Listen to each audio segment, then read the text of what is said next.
नमस्कार, हरियाणा फोकस देख रहे सभी दर्शकों का स्वागत है।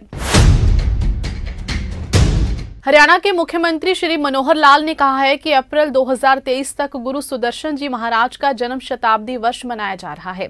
हरियाणा सरकार संत महापुरुषों के विचारों को जन जन तक पहुंचाने के लिए संत महापुरुष विचार प्रसार योजना चला रही है। इस योजना के अंतर्गत गुरु सुदर्शन जी महाराज की याद में उनके जन्म शताब्दी वर्ष में सरकार द्वारा एक कार्यक्रम आयोजित किया जाएगा। ये घोषणा मुख्यमंत्री ने रोहतक में आयोजित गुरु सुदर्शन जन्म शताब्दी वर्ष महोत्सव में की। कार्यक्रम में जन समर्थन द्वारा उठाएगी मांग को ध्यान में रखते हुए मुख्यमंत्री ने रोहतक में माता दरवाजा चौक से बाबरा चौक तक के मार्ग का नाम गुरु सुदर्शन जी महाराज के नाम पर रखे जाने की भी घोषणा की। उन्होंने कहा कि गुरु सुदर्शन जी महाराज ने समाज को सही दिशा दिखाने का कार्य किया था। मुख्यमंत्री ने कहा कि संतों की वाणी शासन करने वाले व्यक्ति का मार्गदर्शन करती है। आज उन्हीं संतों की वाणी, उनके विचारों, संस्कृति को याद करने का समय है। इस कड़ी में गुरु नानक देव जी का प्रकाश पर्व, गुरु गोविंद सिंह जी का प्रकाश पर्व, गुरु तेग बहादुर जी का प्रकाश पर्व मनाया गया है। इसी के अतिरिक्त महर्षि वाल्मीकि जयंती, संत कबीर जयंती, गुरु रविदास जयंती पर भी सरकार द्वारा कार्यक्रमों का आयोजन किया गया है। मुख्यमंत्री श्री मनोहर लाल ने पंडित दीनदयाल उपाध्याय की जयंती पर उन्हें श्रद्धांजलि दी। उन्होंने कहा कि पंडित दीनदयाल उपाध्याय ने समाज को सुखी बनाने और असहाय की मदद करने का संदेश दिया।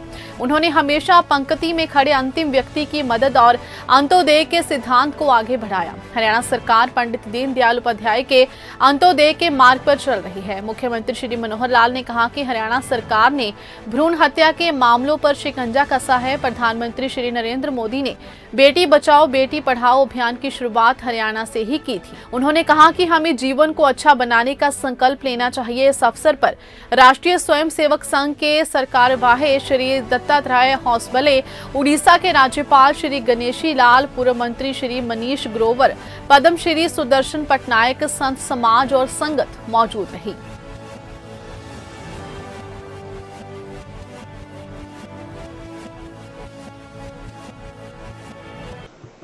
हमारे बीच में विराजमान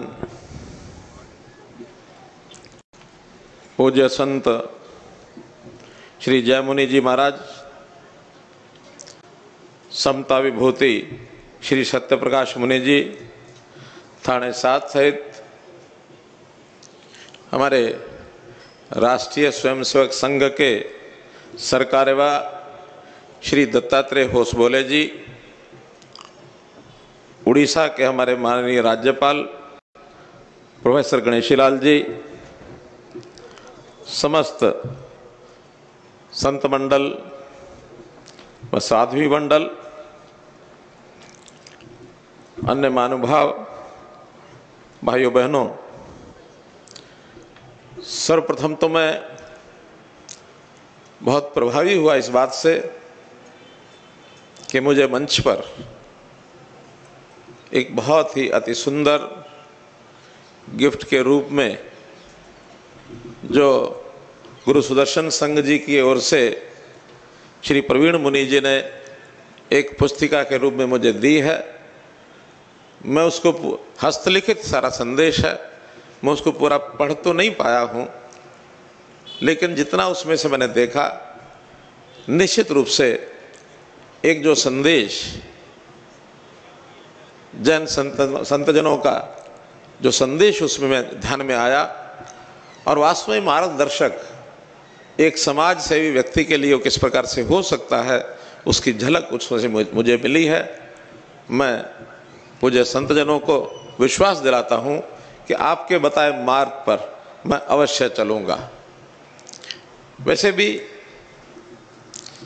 आज ये कार्यक्रम एक सांस्कृतिक कार्यक्रम, एक अपनी संस्कृति को, अपने सद्विचारों को, अपने धर्म के, अपने एक प्रकार के जो हमारे धार्मिक विचारों को आगे बढ़ाने वाले ऋषि मुनि संतों की जो वाणी है, उसको याद करने का समय है।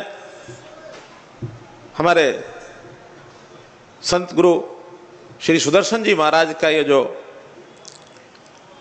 उनका शताब्दी वर्ष ये जो चल रहा है, इस समय उनके शिक्षा के ऊपर विचार करने की बात है।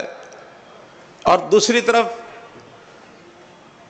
भले ही मैं संघ का स्वयंसेवक हूँ, प्रचारक भी रहा हूँ, लेकिन आज तो कम से कम मेरे पास जो दायित्व है उसको यही कहा जाता है कि राजनीतिक क्षेत्र का व्यक्ति है।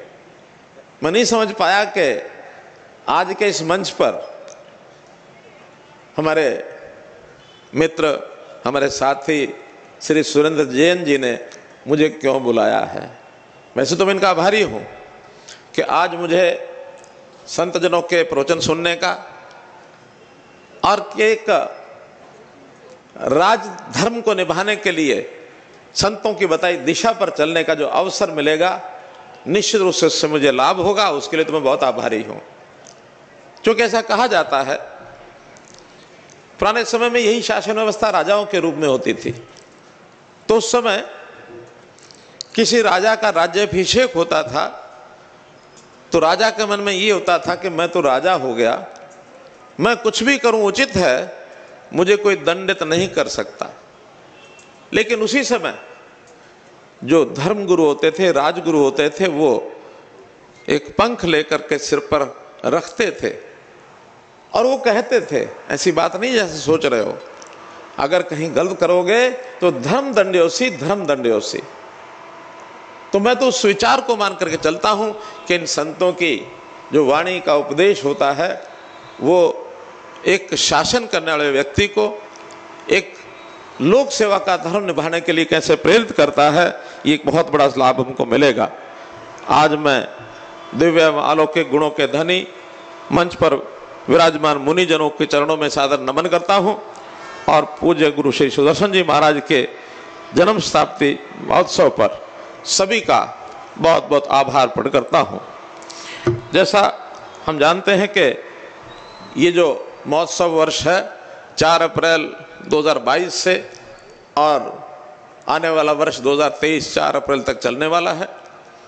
इससे पूर्व अपना वक्तव्य देते हुए श्री सुंदर जैन जी ने एक विषय कहा था कि आज का ये कार्यक्रम, ये तो एक सामाजिक कार्यक्रम है, सरकार भी इस वर्ष में कोई कार्यक्रम करे।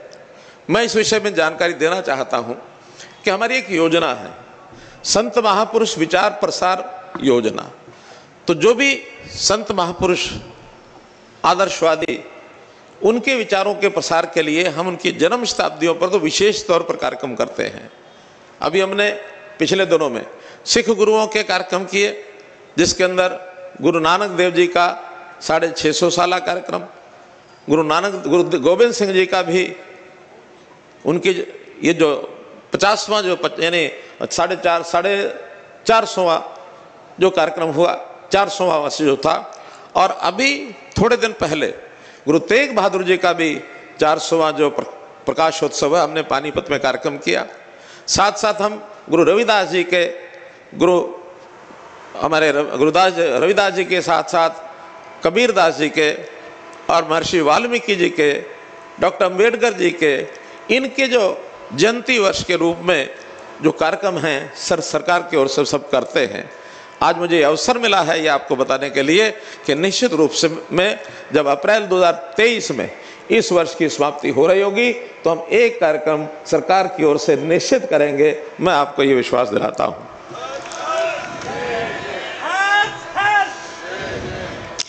इसी प्रकार, क्योंकि हमारे मंच संचालक जी ने कहा है कि ठीक 5 बजे उनको अपने अगले कार्यक्रम में यानी इसका समापन भी करेंगे, तो प्रार्थना पाठ जो भी होगा, मैं तो अपनी निश्चित बातें जो मुझे आपके समक्ष रखनी है उतनी रखूंगा। एक विषय है कि उनकी यानी संतों की जो वाणी है, गुरु सुदर्शन जी महाराज, मैंने उनके दर्शन किए, जैसे बताया कि रोहतक में चतुर्मास के लिए वो आए थे, तो उस समय मैंने उनके दर्शन किए थे। अब वो रोहतक से ही, क्योंकि उनका संबंध वैसे संतों का संबंध किसी एक स्थान से नहीं होता, लेकिन फिर भी हमको याद तो आता है कि उनका जन्म रोहतक में हुआ था और रोहतक के हम सब लोग उनके विचारों को हमेशा याद करते रहे, तो उनकी स्मृति मन में बनी रहे। तो किसी एक मार्ग का नाम, तो उस मार्ग के नाम के नाते से मैंने सुझाव भी मांगा है। उसके अंदर जो सुझाव आया है कि जो माता दरवाजा, जहाँ गुरुद्वारा बंगला साहब है, तो माता दरवाजा से लेकर के बाबरा चौक तक का जो मार्ग है, उस मार्ग का नाम गुरु सुदर्शन जी महाराज मार्ग, इस नाते से उसको रखा जाएगा। उसकी औपचारिकता पूरी करके और उसको हम करेंगे।